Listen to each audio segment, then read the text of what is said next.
Sir ये dollar ख़रीद के रखना कि बढ़ जाएंगे तो फिर काम आएगा, और इसमें भी लाजमी बात है फिर मुल्क के एक तरह से अगर नुकसान पहुंच रहा हो तो ये सही है।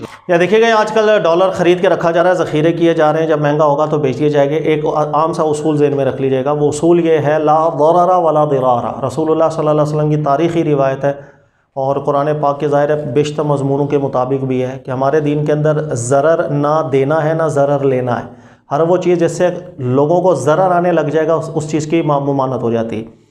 इसी उसूल के तहत एहतिकार का मसला भी डिस्कस किया जाता है। एहतिकार मतलब कि जो ज़ख़ीरा अंदोज़ी होती है, अगर मेरी ज़ख़ीरा अंदोज़ी करने से कौम मशक्क़त के अंदर आएगी, ऐसा ज़ख़ीरा अंदोज़ी बिल्कुल हराम हो जाती है।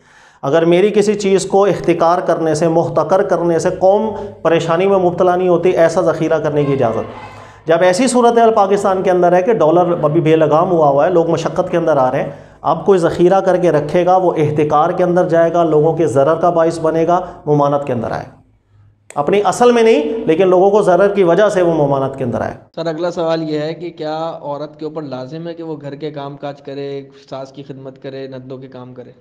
यार इससे ये टॉपिक ऐसा है, इसके ऊपर मेरा एक अलग से क्लिप भी मौजूद है और मैं गुजारिश करूँगा कि इसको आप कार्ड इसका बता दें हमारे, वो आप सुनेंगे इंशाल्लाह। उसमें दो मौक़िफ़ रहे हैं उलमा किराम के, मैंने दोनों उसके अंदर जिक्र किए हैं, दोनों की इस्तिदलालात जिक्र किए हैं, तहक़ीक़ात जिक्र किए हैं।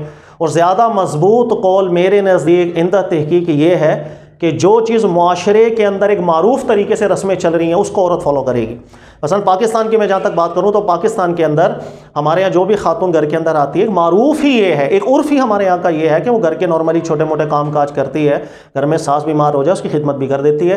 तो जो चीज़ उर्फ़ के अंदर मारूफ़ है वो सब काम औरत अपनी ज़िम्मेदारी से करे, अगर वो ताकत रखती है तो। ताकत से ज़्यादा तो दीन तकलीफ़ नहीं देता, अगर उसकी ताकत ही नहीं है, बीमार है या कोई और उज़र है, वो अलग बात है, वरना वो करे। ये सबसे मजबूत कौल है मेरे नज़दीक इंदा तहक़ीक़, वरना मेरा एक क्लिप इस मौजू पे देख लें, उस पर मैंने दोनों अक़वाल बड़े दलाइल के साथ जिक्र किया। सर अगला कमेंट ये है, भाई साहब जिक्र करते हैं सही बुखारी के अंदर अपनी रवायत का जिक्र करते हैं कि सही नहीं है, मतन सही नहीं, क्या कोई ऐसी भी किताब है जिसके अंदर ये जिक्र हो कि ये अहादीस सही हैं और ये अहादीस के मतन पे एतराज़ है?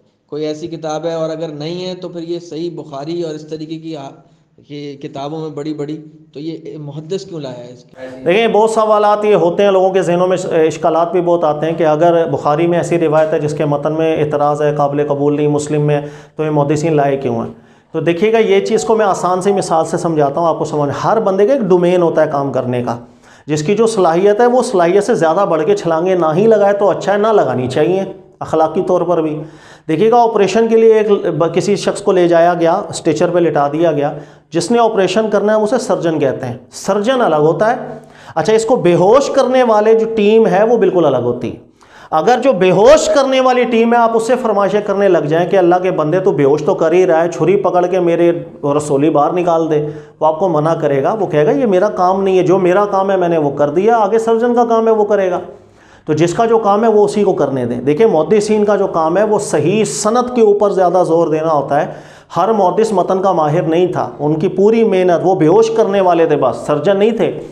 फिर मुहक्किकीन जो हुआ करते थे वो मतन के माहिर गुजरे हैं, जितने मुज्तहिदीन गुजरे, इमाम औज़ाई, इमाम सुफियान सौरी रहमतुल्लाह अलैह, इमाम अबू हनीफा, इमाम मालिक, ये जितने अवाइल दौर के मुज्तहिदीन थे मतन के ही माहिर थे, वो मतन ही चेक करने के माहिर थे। तो ये कहने का मकसद हर एक का जो अपना डोमेन है उसके ऊपर उसने काम किया है, और जितनी भी अहादीस हैं जिसके मतन पर एतराज़ है उलमा वाज़े कर चुके हैं। मुहद्दिसीन जिन्होंने हदीस की किताबें लिखी हैं उन्हीं मुहद्दिसीन को आप पढ़ें। जैसे अली इब्ने मदीनी इमाम बुखारी के उस्ताद हैं, और इतने बड़े उस्ताद हैं कि इमाम बुखारी ख़ुद कहते हैं कि मैं अगर कभी अपने उस्ताद अली इब्ने मदीनी के पास जाके बैठ गया तो मैं बहुत छोटा महसूस करता हूँ, वो इतनी बड़ी हस्ती थी। अली इब्ने मदीनी साहब को देख लें, वो ख़ुद इकरार करके गए हैं कई मकामात के ऊपर कि हम सिर्फ सनद के माहिर हैं, मतन को हल करने के लिए हम खुद मुज्तहिदीन की बारगाह में जाते हैं ताकि मतन हल किया जाए। तो मुहद्दिसीन इस चीज़ को वाज़े करके जा चुके हैं। ये बदकिस्मती आज हमारी है कि हमने लोगों में परसेप्शन दे दिया सनद ठीक तो हदीस ठीक, तो लोग भी परेशान तो होंगे, वो कहेंगे बुखारी क्यों लाया, मुस्लिम क्यों लाया। उनका एक फ़न था सनद की, सबसे मुश्किल काम सनद होता है। एक बंदा ठीक है ये पहचानने में ज़िंदगी गुजर जाती है, कभी कभी 10 साल आप किसी के साथ रहे, 11वें साल पता चलता है तो धोखेबाज था। तो बंदा ठीक है, इस तहकीक में जो मुहद्दिसीन लगे रहे हैं ये बहुत मेहनत का काम था, उनको शायद टाइम ही ना मिला हो कि हम मतन में जाके नज़र भी करें, मतन का काम अलग उलमा ने किया। क्या हमारे पास ऐसी भी कोई किताब है जिसके अंदर छांटी हो गई हो कि इस हदीस का मतन ख़राब है, इसका मतन ठीक है? इसके बारे में इस पे मैं काम कर रहा हूँ, अल्हम्दुलिल्लाह मैं लिख भी रहा हूँ किताब। बुखारी की वो हदीस जिसके मतन पर इतराज़ है मुत्तफ़क़ अलैह तौर पर, मुख्तलफ़ी तौर पर। इसी तरह मुस्लिम की वो रिवायात जिसके मतन पर इतराज़ है मुत्तफ़क़ अलैह तौर पर, मुख्तलफ़ी तौर पर। मैं इस पर काम कर रहा हूँ। इंशाअल्लाह अल्लाह का हुक्म हुआ बहुत जल्द किताब भी मंज़र आम पर आएगी। और मैं इंशाअल्लाह कुछ ही टाइम में, आप लोगों के शौक़ पर डिपेंड करता है, मेरे सुनने वाले अगर शौक़ रखेंगे तो मैं इंशाअल्लाह अपने चैनल के ऊपर ही, या बच्चे रिकॉर्डिंग तो कर ही रहे हैं, तो मैं बाकायदा से कोर्स करवाऊँगा आपको बेतरतीब, जिसके अंदर रसूल हदीस को भी हम डिस्कस करेंगे और बुखारी की वो तमाम हदीसें वन वन करके, एक एक करके, तमाम मुस्लिम की वो तमाम हदीसें एक एक करके कि जिनके मतन पर एतराज़ रहे हैं, हवालों के साथ किन उलमा ने एतराज़ात किए हैं, ये पूरी इंशाअल्लाह एक कोर्स आपको हम करवाएंगे। लेकिन ये डिपेंड करता है आप लोगों के शौक़ पर।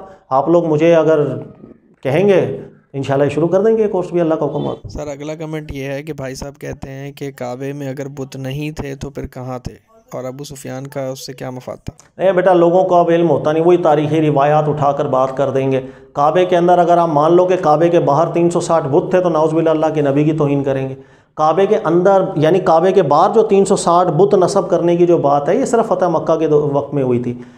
अहले मक्का मुशरिक थे, लेकिन बुत काबे में लाकर उन्होंने नहीं रखे हुए थे, अल्लाह का घर है तो इसके सामने बुत उन्होंने खड़ा कर, ऐसी कोई बात भी नहीं है नाउज़ुबिल्लाह। बल्कि कुरान पाक ने जिक्र किया कि इन मुशरिकीन की नमाज क्या थी, इल्ला मुकाउ व तस्दिया।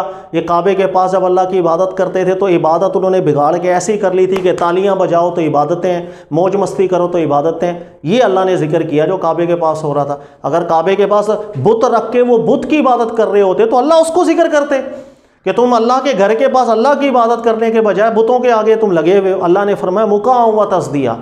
तो काबा शरीफ के पास जो बुत ला के रखे थे सिर्फ फ़तह मक्का के अंदर वक्त हुआ था, वरना रसूलुल्लाह सल्लल्लाहु अलैहि वसल्लम की बैसत मुबारका से पहले काबे की नई तामीर हुई थी। अल्लाह के नबी अलैहिस्सलाम ने काबे की तामीर करवाई थी।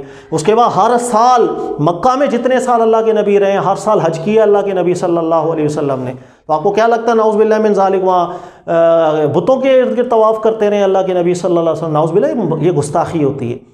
बुत थे, घरों में बुत थे, बुत परस्ती थी, सब कुछ था, लेकिन काबे के अंदर बुत ला करके फ़तह मक्का के दौरान रखे गए थे। इससे पहले की रिवायतें नबी अलैहिस्सलाम की शान निशान नहीं बनती।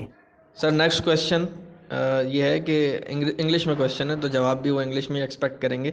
वो कह रहे हैं कि देयर इज़ वन मोर रिवायत एट द टाइम ऑफ फ़तह मक्का रसूलुल्लाह सल्लल्लाहु अलैहि वसल्लम went into the Kaaba which was filled with idols. He सल्लल्लाहु अलैहि वसल्लम started destroying those idols and went on reciting the आया कुल जाअल हक़्क़ु व ज़हक़ल बातिल। This riwayat is in textbooks, so it is very commonly believed and narrated also by ulamas. Please tell us what is the factual position. My dear brother, this riwayat could be accepted. This riwayat does not contradict with any of the correct text, as this riwayat is narrated at the time of Fateh Makkah. Could be accepted. Tension नहीं है.